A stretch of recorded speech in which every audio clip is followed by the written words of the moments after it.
United States has been rocked by outrage following a shocking incident where a Guatemalan migrant, Sebastian Zapeta, allegedly set a sleeping woman ablaze on the F train in New York City.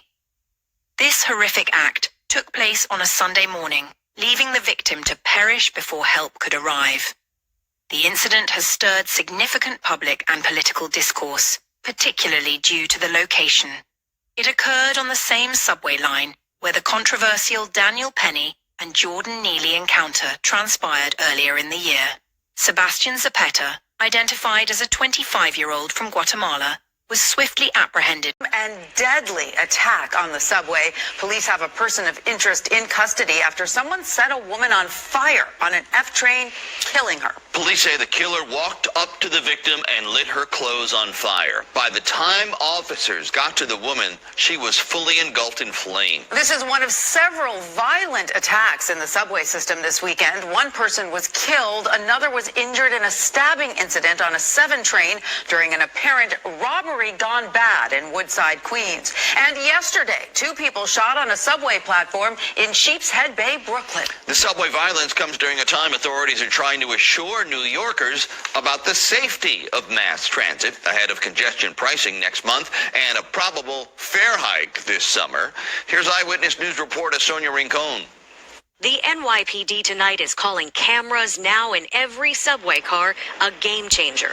MTA video taken in an F train at Stillwell Avenue captured the terrifying crime this morning. It offered detectives immediately answers to questions that they had. What happened? Officers had seen and smelled smoke and came running over. What they saw was a person standing inside the train car, fully engulfed in flames. They got the flames out with a fire extinguisher, but the woman died at the scene.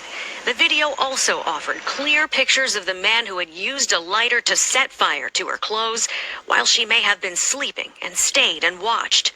We asked the media to broadcast those images far and wide so we could use the viewing public as a force multiplier. And New Yorkers came through again. A group of high school students spotted the man in the photo on another train and called 911. Our transit sergeant responded to that location, met with these young high school students, looked inside the train and saw an individual that he recognized from wanted flyers that we got out earlier. The suspect was taken into custody. Police say he's a citizen of Guatemala, in New York since 2018. Tonight, the governor praised the quick arrest, but her tweets today about additional cameras, officers, and National Guard members helping bring subway crime down have been met with concerns about fare hikes and the congestion pricing toll meant to make the subway more appealing on an especially violent weekend. Overnight, a man was stabbed to death in what police think was a robbery attempt on a 7 train in Woodside. And yesterday, panicked subway riders ran from gunfire at a Q train station in Sheepshead Bay, where 2 people survived being shot, and the search continues for the shooter. The subway cameras in Coney Island this morning and the presence of officers in transit played critical roles in that quick apprehension, but still couldn't stop a man from killing a woman on the subway for no apparent reason. That woman still hasn't been identified tonight. She was burned beyond recognition.